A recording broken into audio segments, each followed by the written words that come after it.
सार्थक अंक। आज हम सार्थक अंक के बारे में जानेंगे कि सार्थक अंक क्या है। कभी कभी हम देखते हैं कि दशमलव के बाद कुछ अंक रहते हैं, दशमलव के पहले कुछ अंक रहते हैं, तो इनमें कौन सार्थक अंक में आता है और कौन सार्थक अंक में नहीं आता। तो सार्थक अंक में जितनी अधिक संख्या रहेगी वो मान कितना अधिक निकट होगा या स्थायी होगा यह जान लेते हैं। किसी भौतिक राशि को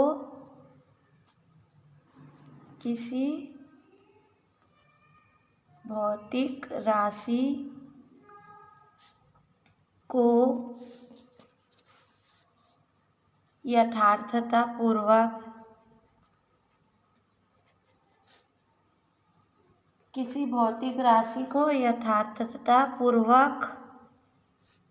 व्यक्त करने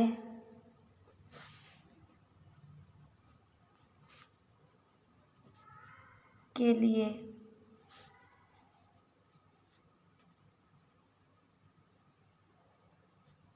जो अंक उपयोग में लाते हैं,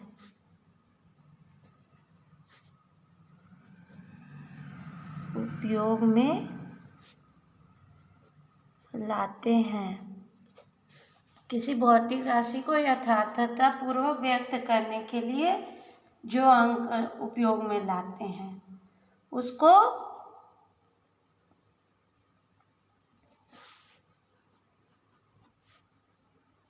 सार्थक अंक कहते हैं। उसको क्या कहते हैं? सार्थक अंक कहते हैं। जैसे उदाहरण के लिए हम ले लिए 2.8, तो इसमें सार्थक अंक क्या है? 2 और 8। इसमें क्या है सार्थक अंक? 2 और 8। 2 सार्थक अंक हैं, जिसमें से एक निश्चित है और एक अनिश्चित है। तो 2 क्या है? निश्चित है और 8 अनिश्चित है। जिसमें 2 निश्चित है और 8 अनिश्चित है। तो ये तो 2 सार्थक अंक थे। ऐसे ही मान लो निश्चित संख्या बहुत ज़्यादा हो, जैसे कि 3, 1, 5.4 है। मान लो ये है। इसमें सार्थक अंक कितने हैं?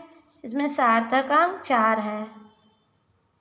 इसमें सार्थक अंक 4 है। इसमें कितने सार्थक अंक है? 4 है। उनमें से कितने निश्चित है? 1, 2, 3 निश्चित है। 3, 1 और 5 क्या है? निश्चित।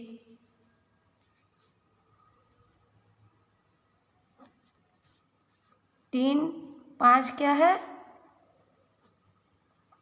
निश्चित सार्थक अंक है, जबकि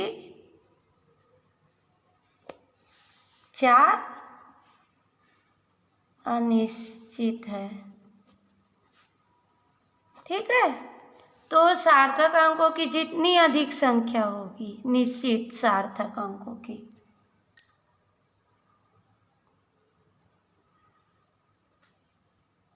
सार्थक अंकों की संख्या जितनी अधिक होगी वह मान उतना ही अधिक यथार्थ होगा। तो हम कह सकते हैं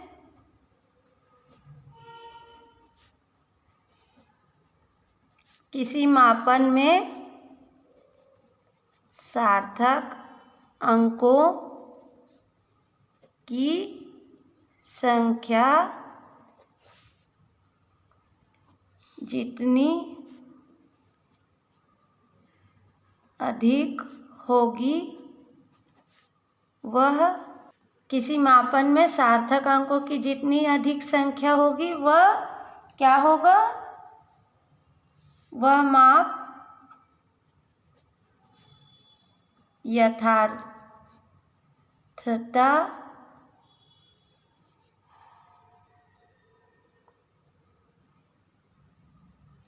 के अधिक निकट होगा। ठीक, मतलब जितना अधिक बड़ा मान होगा उतना ही वह अत्यधिक जो एक्चुअल मान है उसके बहुत अधिक निकट होगा माना जाएगा। अब सार्थक अंक ज्ञात करते टाइम निम्न बातों का ध्यान रखना चाहिए। सार्थक अंक ज्ञात करते समय निम्न बातों का ध्यान रखना चाहिए। पहला, सार्थक अंक ज्ञात करते समय क्या है? निम्न बातों का ध्यान रखना चाहिए। पहला,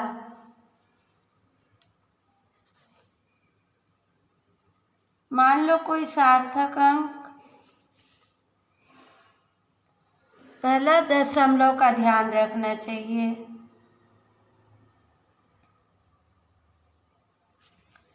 किसी संख्या में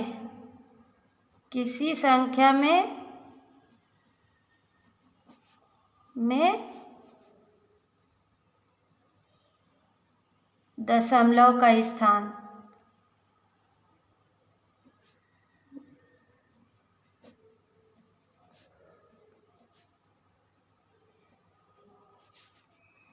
बदल देने पर किसी संख्या में दशमलव का स्थान बदल देने पर सार्थक अंकों की संख्या नहीं बदलती। पहला है, किसी संख्या में दशमलव का स्थान बदल देने पर सार्थक अंकों की संख्या नहीं बदलती। जैसे कि उदाहरण के लिए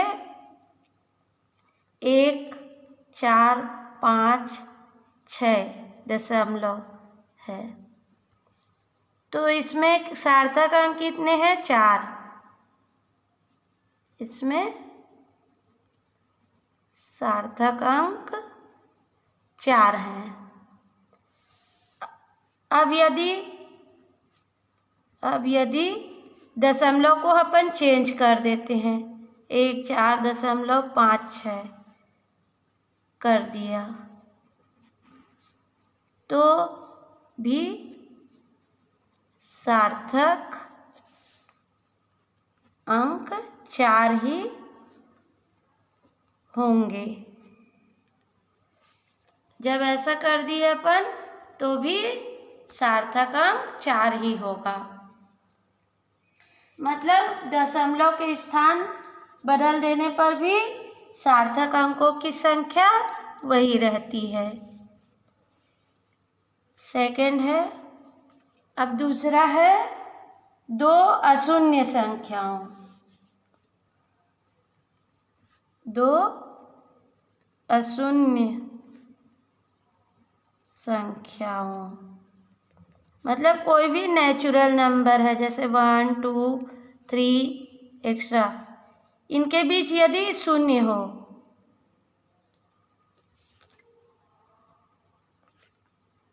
यदि शून्य हो तो उसे भी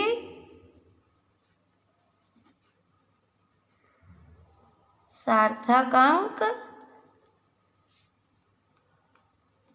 कहेंगे। यदि दो अशून्य संख्याओं के बीच शून्य हो तो उसको भी सार्थक अंक कहेंगे। जैसे कि 3 1 0 0 0 2।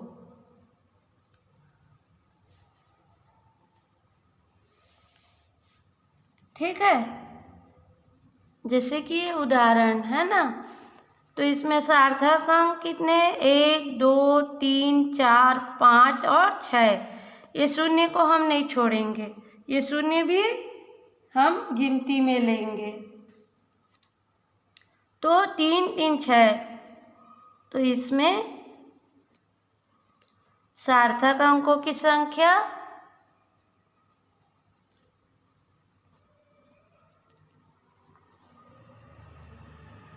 संख्या 6 है, क्योंकि दो अशून्य संख्याओं के बीच है जो शून्य, उसको हम नहीं छोड़ेंगे।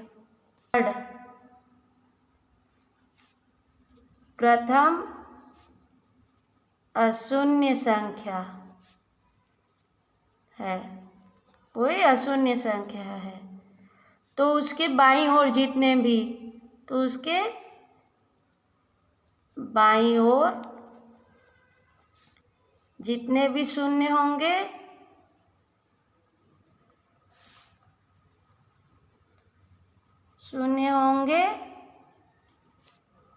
उनको सार्थक अंक नहीं मानते, सार्थक अंक नहीं मानते हैं। जैसे 0.0002, तो ये बाईं ओर क्या है? प्रथम अशून्य संख्या है, लेकिन इसके पहले बाईं ओर क्या है? सब शून्य है। इसको क्या है? सार्थक अंक हम नहीं मानेंगे। इसमें सार्थक अंक की संख्या क्या होगी? केवल 1 होगी। इसमें बाईं ओर के शून्य को सार्थक अंक नहीं मानते। इसमें केवल एक सार्थक अंक 2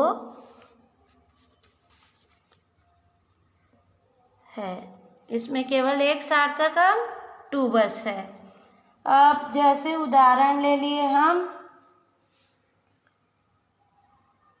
5.320 ये ले लिए, तो इसमें अब कितने सार्थक अंक होंगे? इसमें 4 सार्थक अंक होंगे। इसमें 4 सार्थक अंक हैं। तो इन दोनों में ये अंतर है। तीसरा अंतर हो गया। चौथा, अब यदि किसी संख्या में दशमलव नहीं है तो दाईं ओर आने वाले शून्य को सार्थक अंक नहीं मानेंगे। जैसे 1220, इसमें सार्थक अंकों की संख्या कितनी होगी? 3 होगी। किंतु दशमलव रहित संख्या मापन से प्राप्त होती है। यदि मापन से प्राप्त होती है तो उसको क्या करेंगे? हम सार्थक अंक में सम्मिलित करेंगे। प्राप्त होती है तो दाईं ओर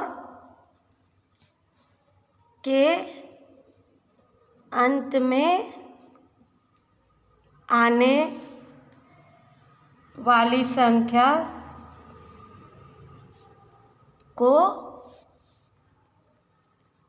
सार्थक अंक में शामिल करेंगे। जैसे कि 2 स्थान हैं, ये क्या है, 2 स्थान हैं। अब इनके बीच की दूरी मान लो 200 किलोमीटर है, तो इसमें जो शून्य आएगा इसको तो हमको शामिल करना ही पड़ेगा, है ना। तो ऐसी स्थिति में क्या करेंगे, उसको सार्थक अंक में शामिल करेंगे। 5वां है अपना, यदि कोई संख्या को 10 की घात के रूप में व्यक्त किया जाता है तो उसकी घात को सार्थक अंक में नहीं लेते। यदि किसी संख्या को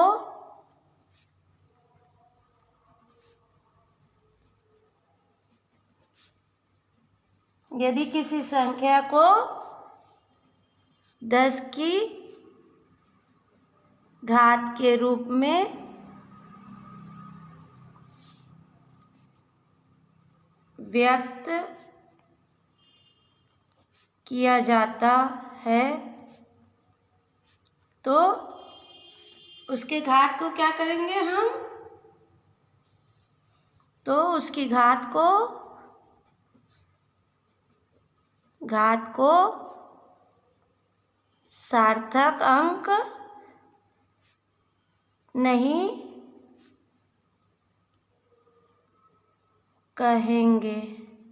ठीक है, तो उसके घात को हम लोग सार्थक अंक नहीं कहेंगे। जैसे कि 2.23 गुणित 10 की घात 4 है जैसे, तो इसमें इसको हम सार्थक अंक नहीं कहेंगे। सिर्फ इसमें सार्थक अंक ये जो है, ये संख्या, उसको ही सार्थक अंक कहेंगे। इसमें सार्थक अंक 3 है। इसी तरह एक उदाहरण और समझ लेते हैं। 4 2 3 1 गुणित 10 की घात 5, तो इसमें सार्थक अंक कितने होंगे, ये चारों, ये नहीं होगा हमारा सार्थक अंक। तो इसमें सार्थक, तो ये चारों होंगे सार्थक अंक, ये नहीं होगा, तो इसमें सार्थक अंक 4 है। तो जो घात के रूप में लिखा जाएगा उसको हम सार्थक अंक नहीं कहेंगे। अब यदि मात्रक बदल गया तो सार्थक अंक पे कोई प्रभाव नहीं पड़ेगा। 6वां है, मात्रक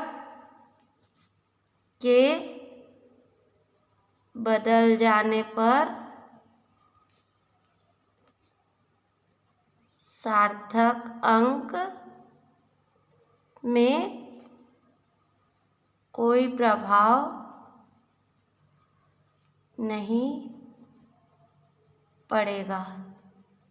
यदि मात्रक चेंज हुआ तो उसके सार्थक अंक में कोई प्रभाव नहीं पड़ता। जैसे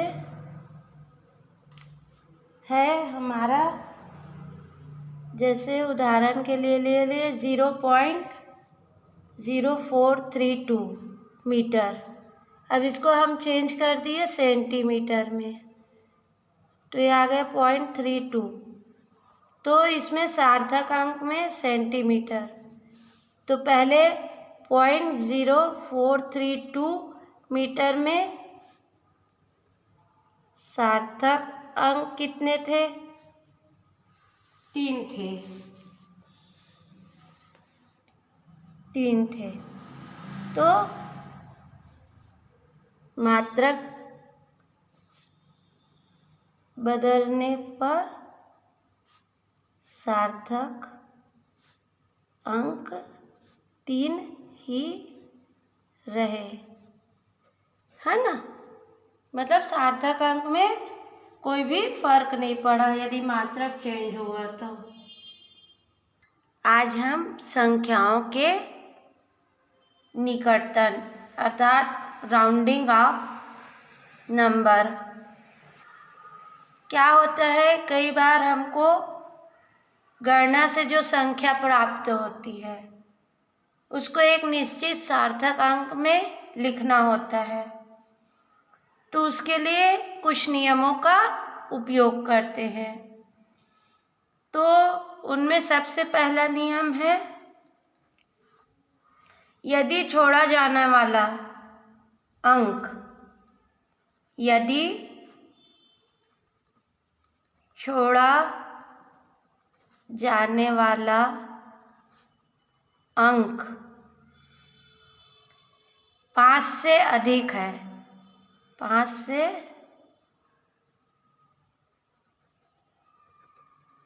अधिक है, तो क्या करते हैं, यदि कोई संख्या छोड़ रहे हैं अपन, वो 5 से अधिक है, तो उसके पूर्व के अंक में 1 बढ़ा देते हैं।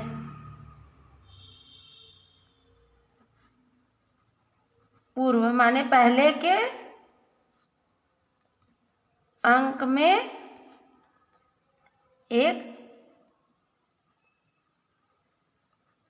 बढ़ा दिया जाता है। और यदि 5 से कम है तो उसके पूर्व के अंक को अपरिवर्तित रखते, मतलब उसमें कुछ भी परिवर्तन नहीं करते। और यदि 5 से कम है तो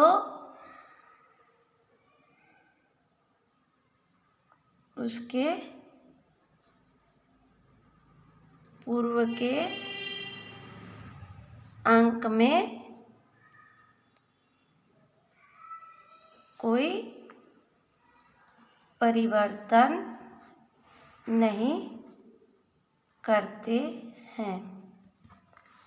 तो उसके पूर्व के अंक में कोई परिवर्तन नहीं करते।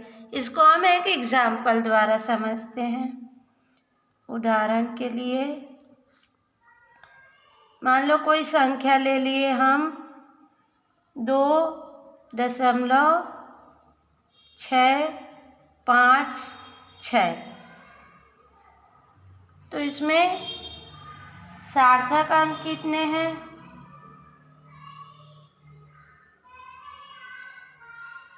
4 हैं, पर हमको इसको सार्थक अंक 3 में लिखना है। तो उसके लिए क्या करेंगे, यहाँ सार्थक अंक 4 है, पर हमें इसे 3 सार्थक अंक में लिखना है। तो क्या करेंगे हम, अब ये देखेंगे यहाँ कि जो संख्या है वो 5 से बड़ी है या 5 से छोटी है। तो जो छोड़ा जाने वाला अंक है यहाँ 6, वो 5 से, ये जो 6 है वो 5 से अधिक है, तो इसके पहले की संख्या अर्थात 5 में 1 बढ़ा देंगे। यहाँ हम देखते हैं लास्ट संख्या कौन सा है, 6। तो लास्ट संख्या 6 5 से बड़ा है, तो यहाँ पर हम 6 से पूर्व की संख्या में 1 बढ़ा देंगे। अब छोड़ा जाने वाला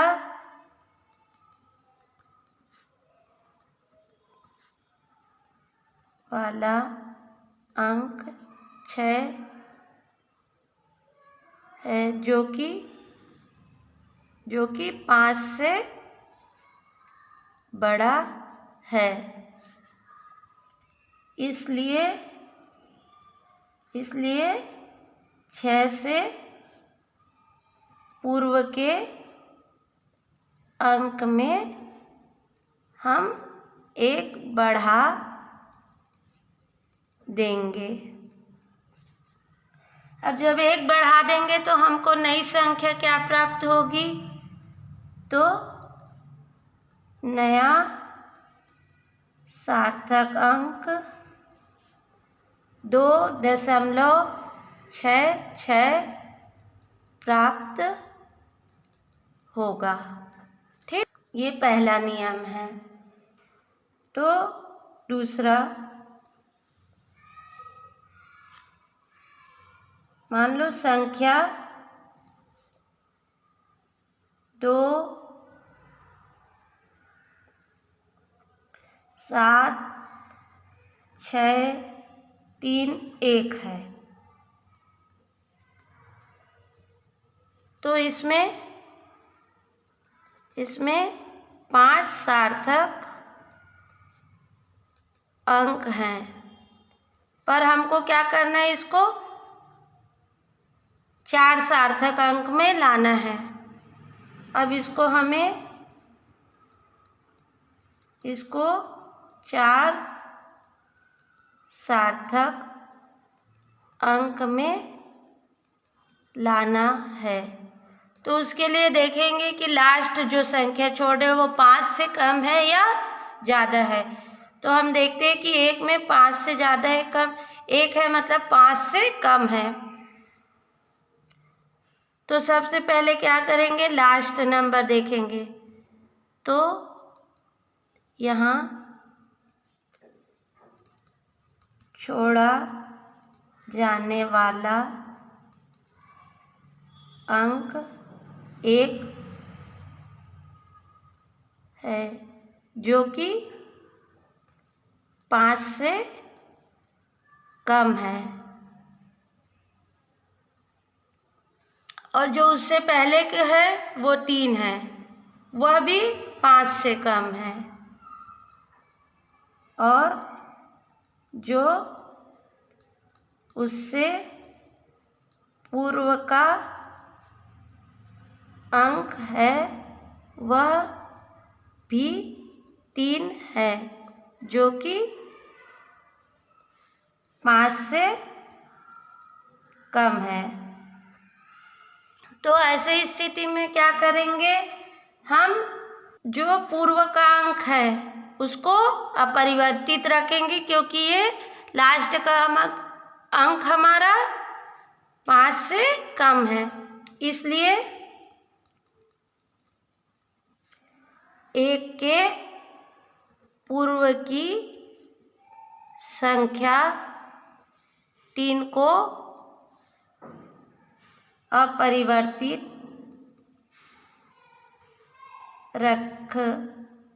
रखेंगे,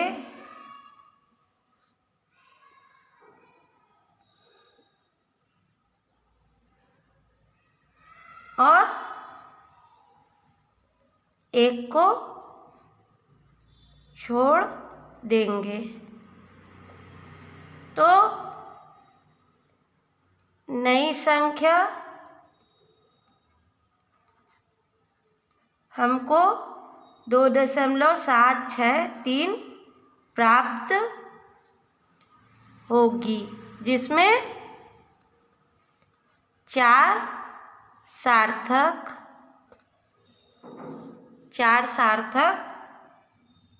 अंक हैं। ठीक, तो ये 2 नियम हुए। अब तीसरा है, यदि छोड़े जाने वाला अंक 5 और उससे पूर्व का अंक सम है, तो उसे अपरिवर्तित रखते हैं। यदि छोड़ा जाने वाला अंक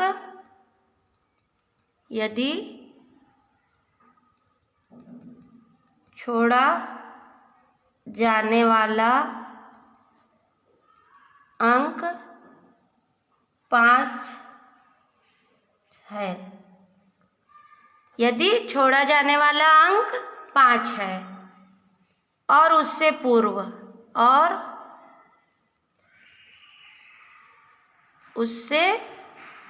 पूर्व की संख्या सम है तो उसे अपरिवर्तित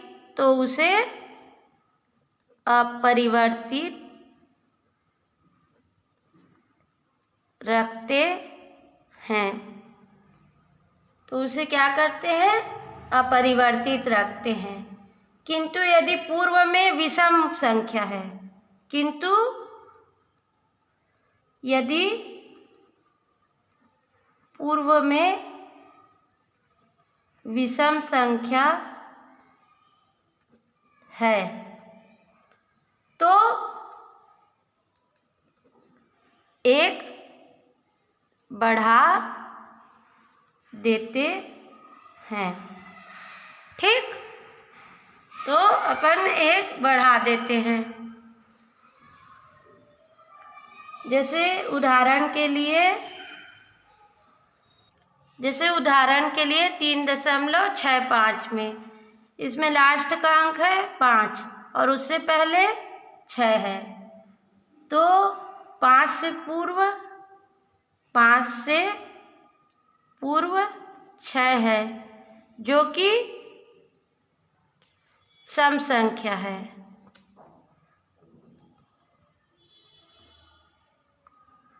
तो ऐसे कंडीशन में क्या करेंगे? हम 5 को छोड़ देंगे और नया सार्थक अंक क्या मिलेगा? नया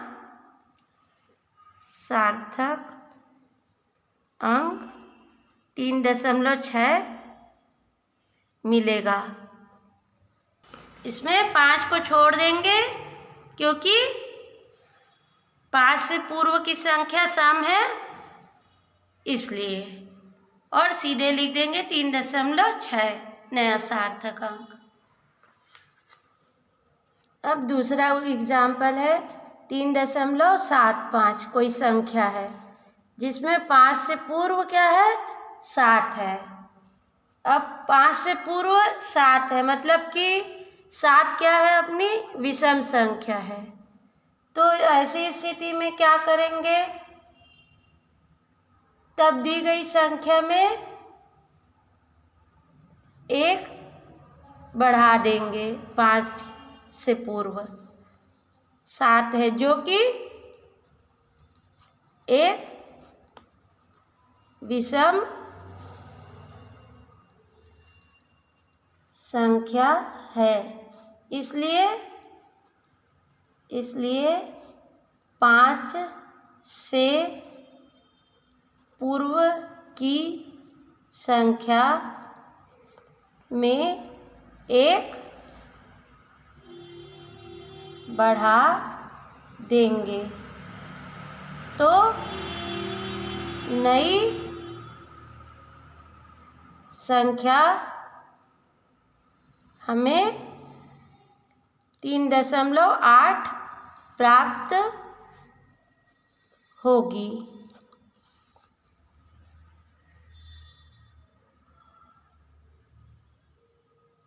तो इस तरह से हम क्या है? गणना कर सकते हैं